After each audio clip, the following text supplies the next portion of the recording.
Sir आपने क्या प्राथमिकता? देखिए, आज मैंने 2 फरवरी 2024 को जनपद जौनपुर के जिलाधिकारी के रूप में चार्ज ग्रहण किया है। चौकिया माता के दर्शन करके शुरुआत की है और अभी मैं यहाँ पे कलेक्ट्रेट में पहुँचा हूँ।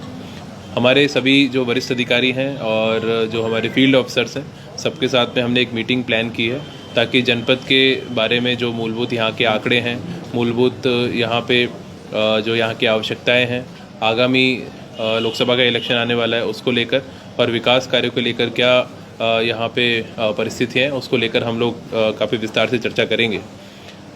हमारी मूलभूत प्राथमिकताएं जो शासन की प्राथमिकताएं वही रहेंगी। जितनी हमारी विकास योजनाएं हैं उन विकास योजनाओं को ससमय गुणवत्तापरक तरीके से पूर्ण कराना, जन शिकायतों का गुणवत्तापरक निस्तारण करना, जितने हमारे रेवेन्यू के कोर्ट केसेस हैं उन केसेस का डिस्पोजल करना और इसके अतिरिक्त भी फील्ड भ्रमण के दौरान जनप्रतिनिधियों के सामंजस्य से आप मीडिया के सभी बंधुओं के माध्यम से जो भी हमें जनपद के विकास के आवश्यकता के सुझाव दिए जाएंगे उसको भी हम लोग समीक्षा करेंगे और उस पर भी हम लोग आगे बढ़ेंगे।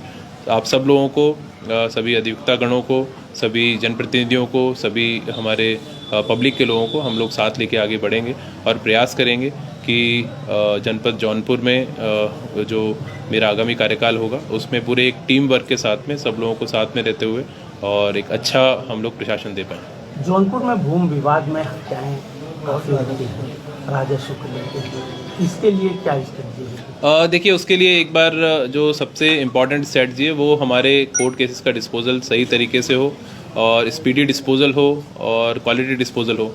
तो उसको लेकर हम लोग कोर्ट्स का भी निरीक्षण करेंगे। हमारे जो ऑफिसर्स हैं, हमारे सभी एसडीएम्स हैं, तहसीलदार्स हैं, नायब तहसीलदार्स हैं और हमारे जो राजस्व विभाग के कर्मचारी हैं, हमारे लेखपाल, हमारे कानूनगो, उनकी कैसे कार्यप्रणाली है उसको हम और कैसे उत्कृष्ट स्तर पर लेकर जा सकते हैं उसकी समीक्षा करेंगे और ये काम केवल उसमें उनको ट्रेनिंग देकर भी हम लोग प्रयास करेंगे कि जहाँ जहाँ पे कहीं अगर कमियाँ हैं उसको दुरुस्त कराएं और एक मॉडल उसमें क्रिएट करने का प्रयास करें ताकि लोगों की इस प्रकार की समस्याओं का समाधान हो पाए और भूमि विवाद में किसी प्रकार का कोई शांति व्यवस्था का प्रश्न उत्पन्न न होने पाए।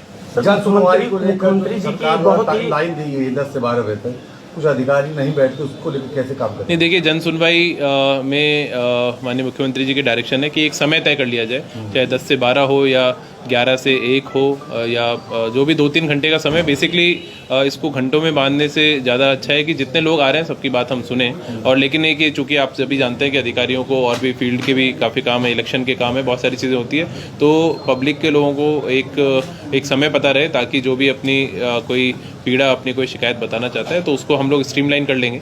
अभी जब बैठेंगे चर्चा कर लेंगे और उसमें कहीं कोई अधिकारी नहीं बैठता है तो उसको भी हम लोग देखेंगे। वैसे मुझे लगता है कि संवेदनशील प्रशासन का सबसे पहला गुण है कि अधिकारी नागरिकों के प्रति संवेदनशील हो, नागरिक उन्मुख हो, तो उसमें ऐसा कोई चीज़ नहीं है। अगर जब हम चर्चा करेंगे तो इन सारी चीज़ों को हम लोग देख लेंगे। मुख्यमंत्री सामूहिक विवाह में घोटाले के बाद बलिया में आई, इसके बाद पूरे प्रदेश में, जौनपुर में लाभार्थियों की सूची तक समाज कल्याण विभाग नहीं उपलब्ध कराता।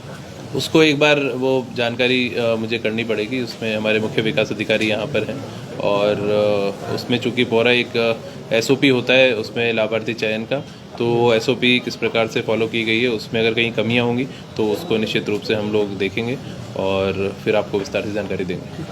Thank you sir.